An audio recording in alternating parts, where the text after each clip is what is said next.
enquanto a gente fala sobre o Evangelho que hoje nos traz um momento, em que Jesus é questionado sobre o comportamento de seus discípulos, que, ao contrário dos seguidores de outras tradições, não seguiam a prática do jejum naquele momento. A resposta de Jesus não é apenas uma justificativa, mas uma lição sobre a importância de saber ler o tempo em que se vive. Ele usa a imagem de uma festa de casamento para explicar que a espiritualidade não deve ser um peso ou uma obrigação sem sentido, mas uma celebração da presença e da vida. A profundidade desse ensinamento, porém, atinge o seu auge quando Jesus utiliza duas metáforas do cotidiano: o remendo de pano e o vinho novo. Ele nos alerta que não se coloca um remendo de pano novo em uma roupa velha, nem se guarda vinho novo em odres velhos e ressecados.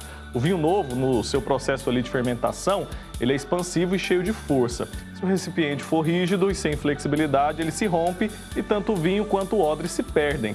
Essas imagens nos convidam a uma reflexão inteligente sobre a nossa própria capacidade de mudança. Muitas vezes desejamos transformações em nossa vida, buscamos novos projetos ou novas atitudes que são nosso vinho novo, mas tentamos encaixar tudo isso numa mentalidade antiga, em preconceitos e hábitos que já não servem mais. O ensinamento de hoje, então, é um chamado à coragem de nos renovar por inteiro. Não basta mudar apenas a superfície ou remendar o que está gasto. Para que o novo realmente prospere e ganhe espaço, precisamos primeiro renovar o nosso interior. E é sobre isso que a gente vai falar agora. Padre Jadeilson está aqui para tomar café junto comigo nessa manhã de segunda-feira. Bom dia para o senhor. Bom dia, Wilker. Bom dia a você que nos acompanha nessa manhã de segunda-feira. É isso, o senhor pode ficar à vontade. E você de casa também fica à vontade para ir lá pegar seu café, para a gente começar aqui a nossa conversa sobre esse evangelho de hoje, que ele é bem curioso, né, padre? Eu queria que o senhor nos ajudasse a entender a principal mensagem que Jesus nos passa hoje. Pois é, Wilker, estamos iniciando mais uma semana, segunda semana do tempo comum, e já começamos iluminados por essa palavra de Deus, que traz para nós algumas reflexões a partir dos ensinamentos de Jesus. Os fariseus, eles fazem um questionamento para Jesus. O evangelho de hoje começa dizendo isso, Por que os discípulos de João Batista e os fariseus faziam jejum e os discípulos de Jesus não faziam jejum? Aqui nós precisamos compreender o que é o jejum, Muitas vezes nós temos uma concepção errada, equivocada sobre a experiência do jejum. O jejum, ele não é uma dieta, Não é uma restrição apenas, não. O jejum, ele vai muito além disso. Jesus está colocando, digamos, o dedo na ferida dos fariseus, porque eles viviam o jejum, muitas vezes, como uma prática exibicionista. Então, faziam jejum para aparecer. E aí Jesus diz, não. O verdadeiro jejum que Ele espera de nós é uma vivência profunda, verdadeira, autêntica, de acolhimento, de dilatação do nosso coração, para que nós possamos deixar de ser, como o Evangelho vai falar posteriormente, deixarmos de ser odres velhos e passarmos a ser odres novos. O que significa isso? Uma nova pessoa. Renovação, Inovação constante. Só que essa renovação, Wilker, ela não é apenas uma renovação exterior, como se nós trocássemos de camisa. Não. Porque hoje a gente pode estar, você está com uma camisa branca, hoje eu estou com uma camisa cinza, amanhã a gente pode trocar, pode vestir outra cor. Não, a mudança de que Jesus espera é uma mudança verdadeira, constante, e essa mudança ela é interior. Essa mudança ela precisa acontecer dentro de cada um de nós. Para isso se faz necessário uma experiência autêntica e verdadeira. Muito bem. E ele vai dizer que o noivo está com eles. O que ele quer dizer com essa imagem? O que significa o noivo nessa passagem? O noivo, nessa passagem, é o próprio Jesus, É a novidade de Deus. E a novidade de Deus, ela se revela em Jesus Cristo. Jesus Cristo é esse noivo que visita a nossa casa, que vem nos visitar para nos comunicar a grande alegria. Por isso que quando o noivo está entre nós, não há motivo para sacrifícios, não há motivo né, para jejuar. Quando Jesus está conosco é motivo de celebrar, de viver essa alegria da sua presença. Perfeito. Os fariseus ali, ao fazer jejum, faziam cara de sofrimento, queriam se apresentar como alguém que estava ali cumprindo uma penitência, né? Que estavam ali com essa dedicação, mas tudo de forma exterior, né? E lá no Evangelho, esse noivo, ele se apresenta como essa alegria, como essa festa. Isso nos mostra que viver a fé é também viver com alegria, né? Não com aquela cara de sofrimento por estar fazendo jejum. Exato, porque digamos que era o perfil, né, da religião pregada pelos fariseus. Era a religião do sacrifício, né? Era quase que, como diz o Evangelho, eram pesados fardos que eles colocavam sobre aqueles, né, sobre os outros. E Jesus diz, não, a fé ela não pode ser vivida como um fardo pesado. Porque Jesus já assumiu esse fardo. Esse fardo pesado é o pecado. E ele, como dizia João Batista no dia de ontem, na liturgia de ontem, ele é esse cordeiro que vem tirar o pecado do mundo. Que vem tirar esse pesado fardo que recai sobre nós, para que nós possamos ter essa leveza dessa alegria. De compreender a vida não como algo pesado, tenebroso, mas compreender a vida como essa grande música. A vida, ela precisa ser uma grande música, ela precisa ter essa ritualidade, ela precisa ter essa leveza, essa alegria de nos fazer compreender constantemente o mistério de Deus que ressoa em cada um de nós, né? Por meio do seu Espírito. O Espírito de Deus que fala aos nossos corações e nos confirma a cada dia, né, a presença constante desse Deus em nós. E Jesus fala que vai chegar o tempo em que o noivo será tirado. Ele está se referindo aqui à sua paixão. Sim, né, ao mistério que será celebrado, né? Ao mistério que será desvelado aos nossos olhos de um Deus que se compadece da nossa humanidade e doa a sua vida. É um mistério de doação. É quando nós ouvimos ontem no Evangelho João Batista dizer, ele é o cordeiro, né? Ele é a vítima, né? O sacrifício que Jesus realiza é o sacrifício viático, ou seja, ele se põe no nosso lugar. Era para nós pagar a nossa culpa, só que ele já pagou a nossa culpa. Ele já se colocou no nosso lugar, ele já assumiu o nosso sofrimento. Então, por isso que ele diz, não há porquê, né, se entristecer, porque eu já paguei o preço, já paguei a culpa, né? Agora cabe a nós, mesmo diante das nossas fragilidades, né, dos nossos pecados, cabe a nós, de fato, vivermos como Jesus nos pede, né? Testemunhando o seu amor, testemunhando a sua verdade, testemunhando essa alegria que ele vem instaurar entre nós. Muito bem. É uma passagem, então, ao fazer essa análise, a gente percebe que é muito consoladora, né? Porque nos permite viver a vida com essa leveza, com essa alegria que é proposta pelo próprio Cristo, né? Exato. O problema, Will, é que muitas vezes nós preferimos nos apegar a coisas que são supérfluas, né, do que viver a profundidade que Jesus vem propor, né? A gente vai ver que os fariseus eles estão muito, muito presos aos atos exteriores, né? Por exemplo, como o jejum hoje. Eles ficaram inconformados, porque os discípulos de Jesus não faziam o jejum da forma que eles faziam, né? E é interessante que os santos da igreja, né, os padres da igreja dos primeiros séculos, meditando sobre essa prática do jejum, sobre esse exibicionismo com que os fariseus faziam e cultivavam essa prática, ele vai dizer, olhe, melhor tomar uma taça de vinho com humildade do que tomar um copo de água com orgulho, né? Ou seja, o pecado não está naquilo que nós tomamos, mas está na forma como nós estamos tomando. Perfeito. E é uma reflexão que a gente pode fazer hoje, né? E de que forma que a gente hoje é convidado a fazer o jejum? Porque continua sendo uma prática corriqueira, né? De todos nós, dos cristãos, especialmente em alguns períodos ali. Como que a gente deve, então, viver o jejum na nossa vida, na nossa prática da fé?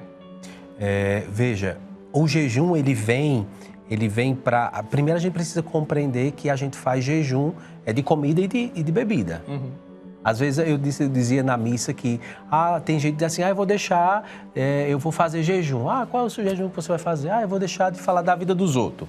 Meu jejum vai ser esse, vai controlar mais a língua. Mas não se faz jejum de pecado, você não se priva do pecado. O pecado não pode ser praticado. Uhum. Né? Então a gente faz jejum de comida e de bebida. Né? Claro que hoje a gente... Por quê? Por que a gente faz isso? Porque nós somos contaminados pelo pecado da gula e do excesso que nos faz passar mal. Quando a gente come muito, o que acontece com a gente? Passa mal. Quando a gente bebe muito, o que acontece? A mesma coisa. A mesma coisa. Né? Então nós somos convidados, né, a viver essa experiência, né, de renúncia, de escassez, em prol de quê? De que a gente seja, de fato, esse odre novo, né? Que se prepare interiormente para acolher esse espírito novo, essa novidade, essa vida nova que Deus quer nos ofertar. Então, a experiência do jejum, ela é fundamental, porque, novamente, os primeiros padres da igreja vão dizer que o jejum é a oração do corpo. Olha que bonito. Né? O jejum é a oração do corpo. É a forma como nós rezamos com o corpo. Então, a gente tem a oração oral, verbal. O jejum é o nosso corpo rezando. E quando que a gente deve fazer o jejum? A igreja, ela orienta, né? A gente vai se aproximar daqui a pouco do tempo da quaresma, né? A igreja convida-nos a viver este jejum às sextas-feiras santas e na quarta-feira de cinzas. Na verdade, são os 2 dias, né, que a igreja nos pede. Quarta-feira de cinzas e sexta-feira santa. Mas, durante toda a quaresma, nós também fazemos. E tem pessoas que prolongam esse período de jejum também para todas as sextas-feiras do ano. E é interessante, Wilke, porque nós vivemos tempos novos, né?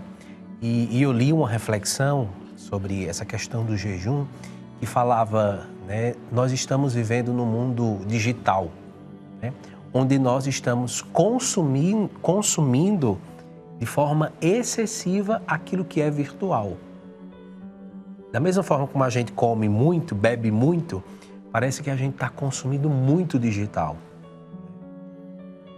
E é interessante, né, fazermos esse jejum digital, nos privarmos, nos proteger, nos blindar, né? Não que o virtual ele seja ruim, mas tudo aquilo que é excesso é prejudicial. E já é comprovado que traz prejuízo em diversas áreas da nossa vida, né? Tanto na nossa saúde, fisicamente, socialmente, a gente, com esse consumo excessivo aí das mídias, da internet, principalmente das redes sociais, a gente tem percebido impactos muito sérios, né? Todo mundo conhece alguém que tem algum vício ali, que tem a ver com essa tecnologia, com essas mídias que estão disponíveis. E a gente pode, então, buscar essa privação por um tempo que vai fazer bem, né? Exatamente. Então, é uma forma, né, atual, né, de nos preparar, de preparar o nosso coração, de fazer com que o nosso coração seja, de fato, esse odre novo para acolher o vinho novo, que é Jesus, que é a novidade do Evangelho, que é a alegria que vem do nosso Senhor Jesus Cristo. Muito bem. Então, como foi dito aqui, essa mudança ela tem que começar internamente.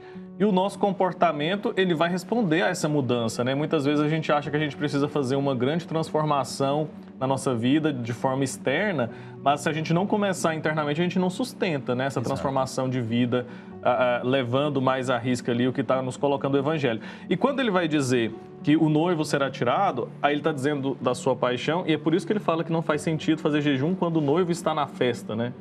Então a gente pode compreender que se ele estava ali presente, era momento de celebrar a presença do Cristo ali e não momento de fazer jejum. Exato. Tanto é que o jejum, você não pode fazer jejum no domingo. Não se faz jejum no domingo. Porque o domingo é o dia da ressurreição, o dia da alegria, né? O jejum, ele é feito quando? Na sexta-feira, que é o dia que Jesus foi retirado de nós. É o dia da ausência. Então, o jejum é viver essa ausência, mas uma ausência que será preenchida por uma presença. Então, é essa experiência do odre, né? É essa experiência de refazer a nossa interioridade, né? Essa nossa estrutura para acolher o vinho novo. Só que o que acontece? Se a gente não prepara a nossa vida, a palavra vai dizer, o odre velho, ele racha, ele quebra, ele se rompe, porque não está preparado para acolher a novidade. Então, esse exercício do jejum, o exercício da oração, é para isso, é para preparar o nosso coração para que ele possa, né, conseguir se dilatar, conseguir, de fato, viver essa experiência de acolhimento desse vinho novo que é Jesus em nossa vida. E esse evangelho também nos lembra que o Cristo caminha com a gente ainda hoje, né? A gente pode ter essa certeza. Sim, a cada dia eu acredito que é um convite que ele nos faz, né, a viver essa novidade, a viver esse exercício, né, de sermos odres novos, que não é fácil. Né?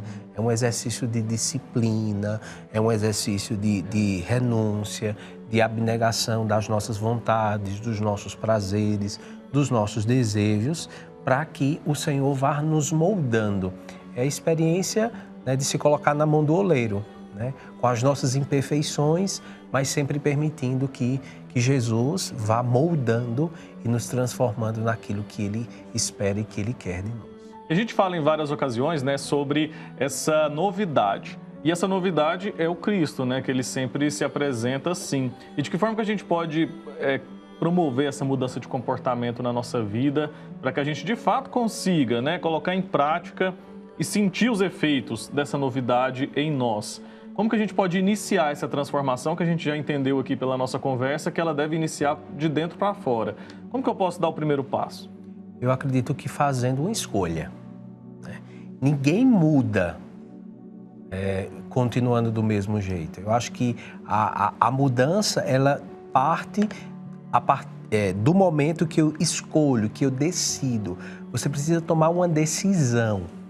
Eu acredito que o grande problema hoje seja de que a gente tem medo de tomar a decisão. Parece que a gente está muito acostumado, né, em permanecer ali naquele caminho que é cômodo. Né? Toda mudança, por exemplo, se a gente mudar o Wilker de horário, o Wilker, você vai trabalhar à tarde agora, Wilker. Causa um estranhamento, né? Um estranhamento, porque a gente muda, a gente vai precisar mudar a nossa rotina. Mas a gente precisa perceber, isso é para o meu bem? Então, se isso é para o bem, a gente precisa assumir, de fato, né, tudo aquilo que a mudança ela nos proporciona.